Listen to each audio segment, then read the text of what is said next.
He who does not heed the song of a siren shall become its tragic aria. From the onset, let's be clear, I was not just another groupie. He was not just another singer. Alec Moro, the honey-voiced angel with stormy eyes, was my destiny, my muse, my other half. We were supposed to be together.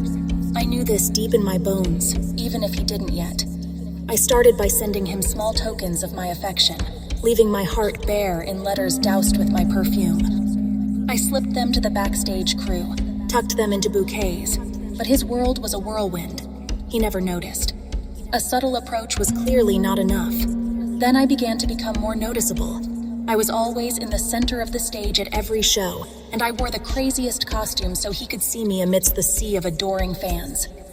I held up signs that said, "Marry me, Alec," and yelled until my throat was raw. Still, I was just another face in the crowd, lost in the chorus of infatuation. It's hard to pin down when my sanity slipped. Perhaps it was when I started living in my car, following his tour from city to city, night after night. Or when I broke into his hotel room to feel the heat he left on the sheets. He still didn't notice. When I started setting off fireworks during his shows, my desperation took a strange turn. I wanted to shine brighter than the stage lights and make a show that he couldn't miss. I wanted him to see me through all the sparks and smoke, but the blinding light only made it harder for me to see what he didn't know. The last city of his tour. The final opportunity to grasp the ephemeral strands of our ill-fated romance. I watched him through the crowd, the stage lights making him glow like a celestial being, ethereal, untouchable.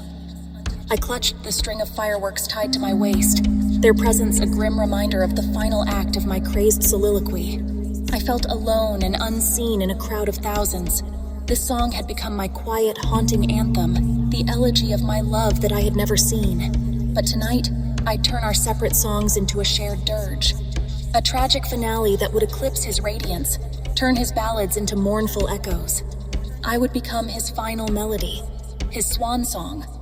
I moved like a phantom, weaving through the crowd, the pulsating energy of his fans feeding my manic determination.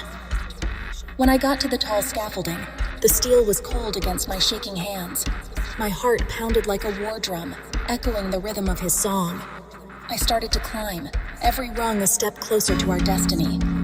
Down below, his voice filled the night with a haunting lullaby that accompanied me as I climbed. My legs burned and my heart felt like it was going to burst, but the manic light in my eyes, fueled by his melody, never dimmed. In the wide open space, a gust of wind carried the sounds of his voice to dizzying heights. I could see him now, a silhouette bathed in a kaleidoscope of lights, his voice a serenade to the oblivious crowd. I trembled, not from fear, but anticipation. My grip tightened around the fireworks as I reached the top, the cool metal beneath me, the wind in my hair, the music now a soft roar in the backdrop. I was above it all, the solitary queen of my macabre realm. The time had come to make him see me, to brand our names in the sky and in the annals of infamy. The last song of the night started. It was a hauntingly beautiful ballad that held everyone's attention. I stared at him, drinking in his silhouette, burning it into my memory. This was it, our last performance. His voice rose like a hymn, the soft melody washing over the crowd and drawing them into his musical embrace. Each beat of my heart was like a deadly countdown to our forever duet. Every word he sang, every strum of the guitar tightened the coil of tension within me. It was almost time. The suspense clung to me like a second skin, every heartbeat a ticking second, every breath a step closer to our grand finale. I readied myself, my eyes locked onto him. He was so close, yet so far away. The fireworks fuse brushed against my shaking fingers, its spark a harbinger of our imminent end.